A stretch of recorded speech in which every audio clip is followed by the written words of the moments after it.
Welcome to Sikbaggers YouTube channel. I'm Steve. Today we're going to be doing our first video on our solo Cholo build back here. This 2015 Heritage Softail. We put out a video a couple of weeks ago kind of introducing you to the bike because we have been doing just bagger stuff on our channel for the last 4 years, and it was just time for us to do something a little different. And we've been collecting parts for this for the last couple of months, and some parts have been kind of hard to get a hold of. Now some of the stuff we are actually making, and that stuff will be over on the Advan Black channel if you missed my first video. So some of the stuff we do on this build that we're actually making to sell will be over on the Advan Black channel, but all of the other parts that we're putting on this build will be right here on the Sikbagger channel. And today is one of those videos. Today we're going to be starting with the Trask Assault Air Cleaner. Now when I purchased the Softail, it already had a basic stage 1 kit on it. It's got a Screaming Eagle air cleaner on it. It also has a set of Vance and Hines turn down radius pipes, and underneath the saddle it's got an FP3 tuner. Now installing an air cleaner like this, a high flow air cleaner,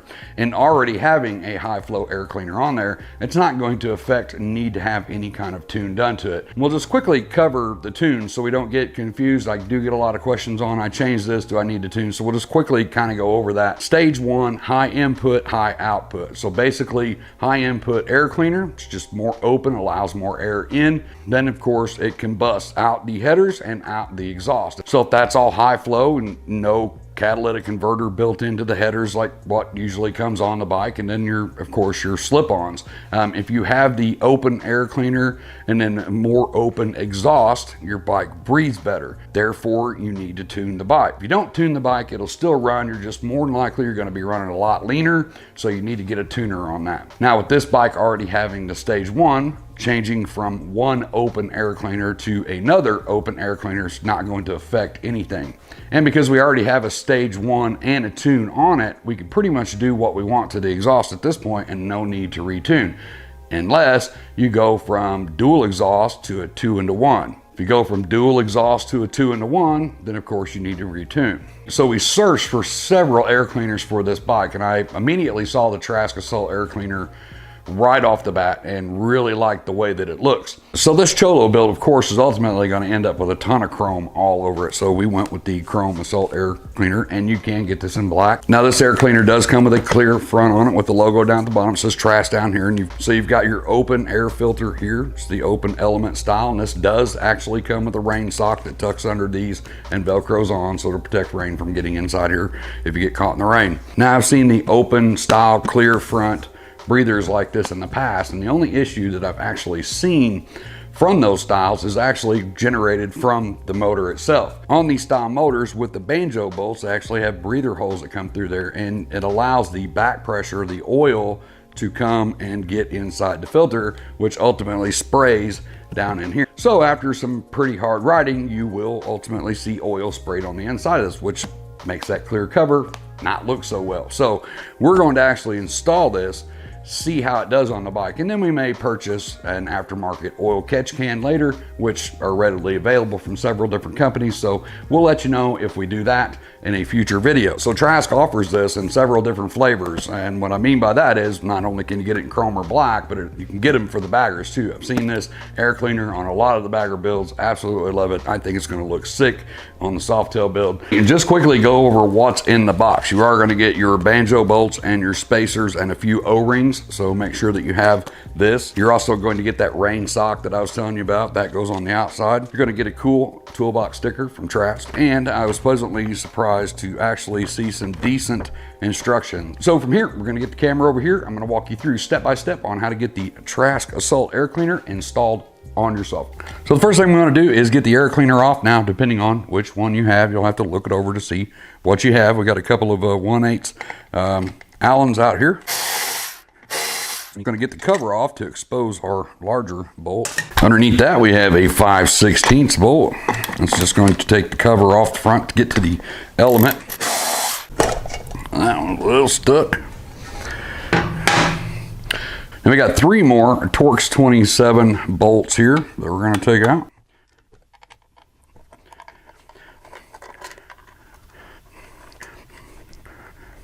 Going to take our filter off. 3 more Torx 27 bolts here.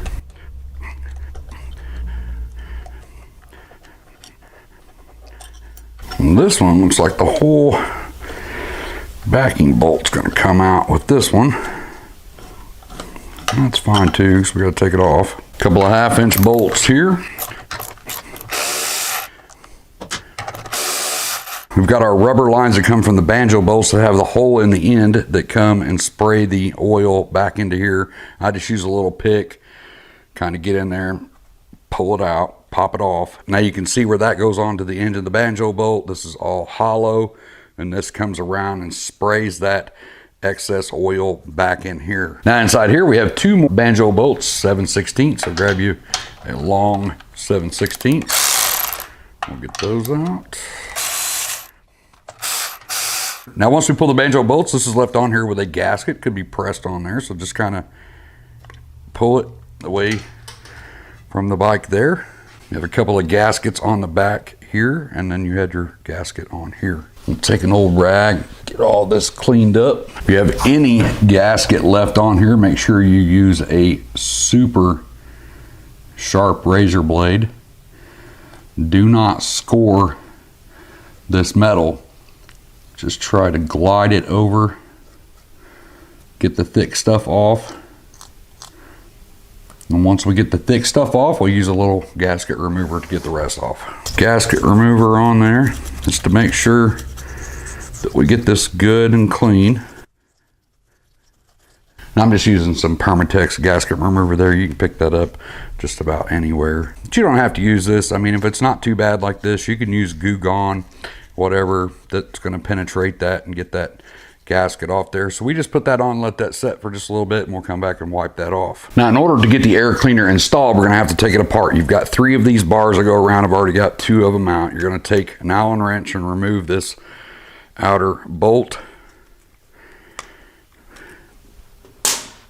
Once you get that bolt off, you can pull this forward and rotate this up, and this just kind of hinges on the back here.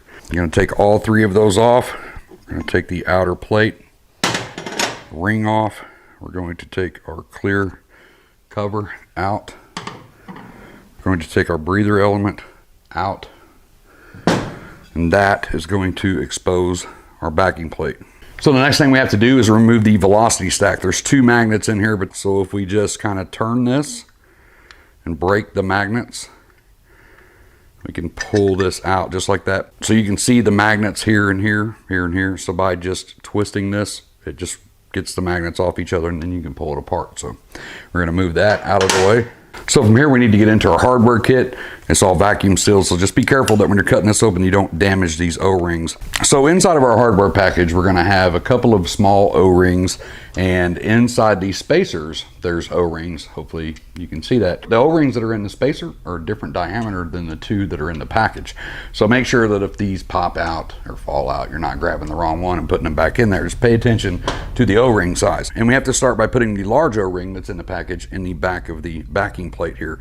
To hold this in, just use a little bit of red and tacky. If you got any kind of grease, anything, just put a little bit on your fingers, run it around the gasket, stick it in there, and it'll stay. Sometimes these want to pop out when you're trying to put this on, and you don't want to get this, you know, half sticking out and torque it down and crease that O-ring. So just use a little bit of grease on your fingers, just a tad, just enough to kind of hold it in the hole. The other 2 O-rings are going to go here in front of your banjo bolt. So when you slide your banjo bolt in, that O-ring is going to make contact with that rubber. And if you need to, same thing, put just a little bit of grease on there. Stick that around just like that. If these things go popping out, fall onto your lift or your garage floor, sometimes they can be hard to find. So the instructions tell us at this point to put red Loctite on these. I'm not going to do that. I'm just going to use blue at this point, because if I have to pull these back off to put a catch can later, I don't want to deal with red Loctite. So for now, we're just going to use a little blue Loctite. Put our banjo bolt through the first hole. We're going to grab our spacer, put it through. Little blue Loctite on the back of the bolt. Now, when I get this bolt started, I am going to double check my O-ring in the back just by feel. Make sure my O-ring here is good. We're going to grab our second banjo bolt, slide our spacer in.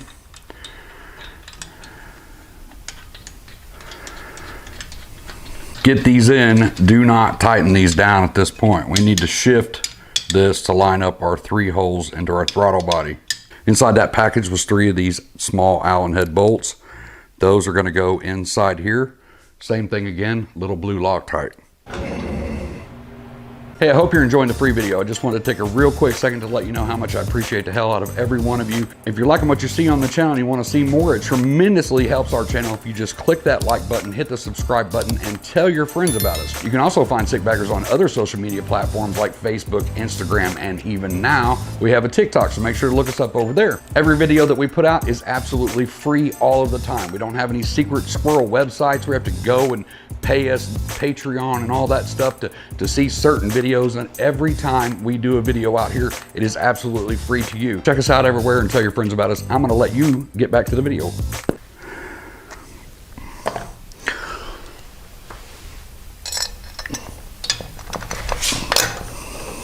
We just shift that backing plate until they line up. Go ahead and run our banjo bolts in.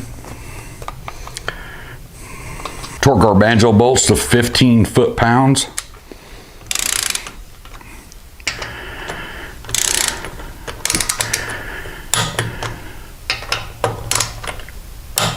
We're going to torque our 3 throttle body bolts to 120 inch-pounds. 15 foot-pounds, 120 inch-pounds. Now from here, we're going to put our velocity stack back into the backing plate. We're going to turn it slightly to the right and then let it fall into place. The magnets will grab it and move it into place. So the big thing on the cover is just getting the Trask logo straight. We're going to set it into the element. That won't stay, so keep your hand on it. We're going to bring our cover back up, kind of line it up the best we can. We're going to get our first one, lock the backs, just a little hinge.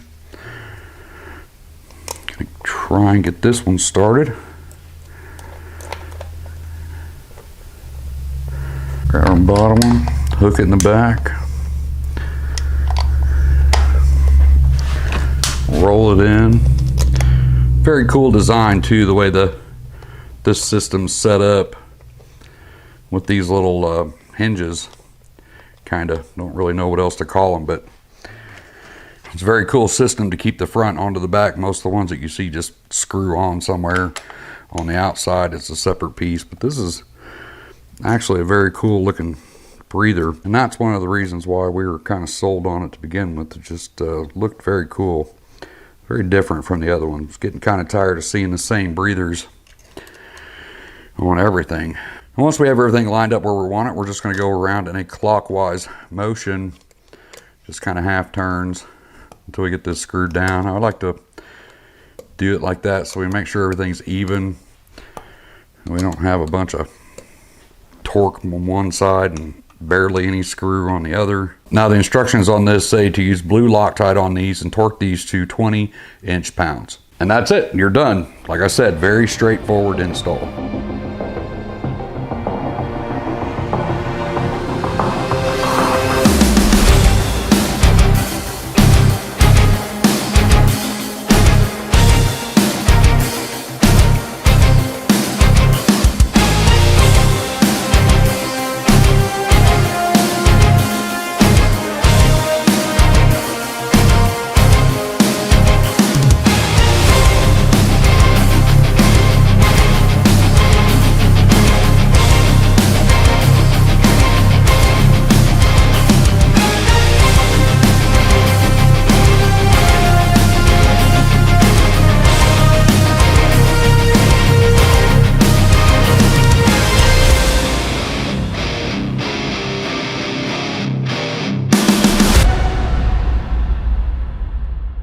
The twin cams and the Milwaukee 8s, the Milwaukee 8s significantly more than the twin cams, create what's called blow-by.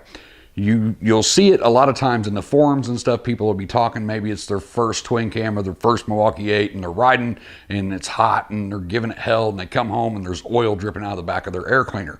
That is actually blow-by. Now I'm gonna get you over here on the breather side so we can talk about this a little bit better and you can understand this a little bit more. Your banjo bolts right here, hollow on the inside, crankcase pressure builds up in here, comes down the banjo bolts, on the inside, little holes. They come down in here, they spray. The air that's being sucked in here is supposed to draw that oil back into your intake, the oil, the hot air, and the little bit of moisture into that crankcase.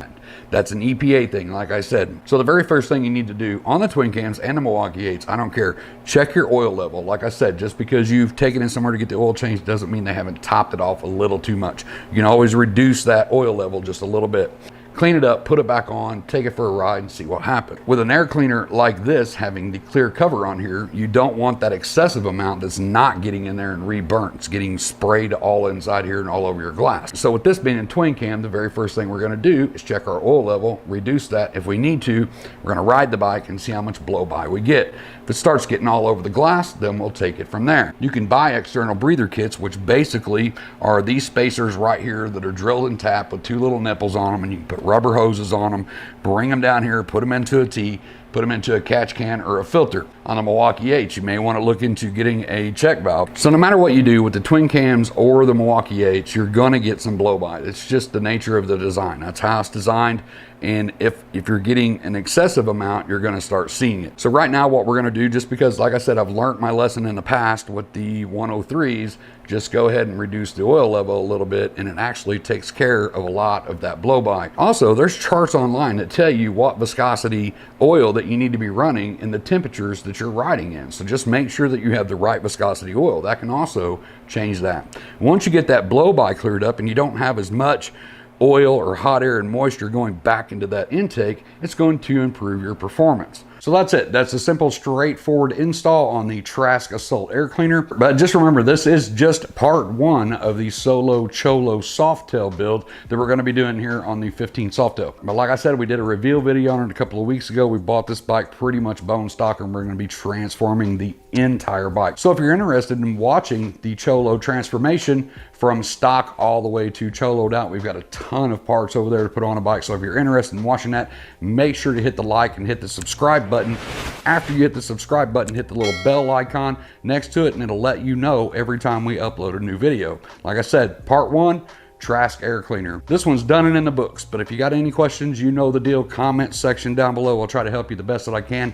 I'm gonna get out of here and get back to work. I hope to see you in the next video, but until then, as always, be safe. Keep your knees in the breeze. Thanks for checking out the video. Don't forget to hit that like and that subscribe popping up over here. And don't forget to check out the rest of the channel, because we have a ton of bagger related and Softail videos on our channel. And to get you started, maybe you can check out this one or this one. Not really gonna say anything else. You can just click one of those and take you over to another video.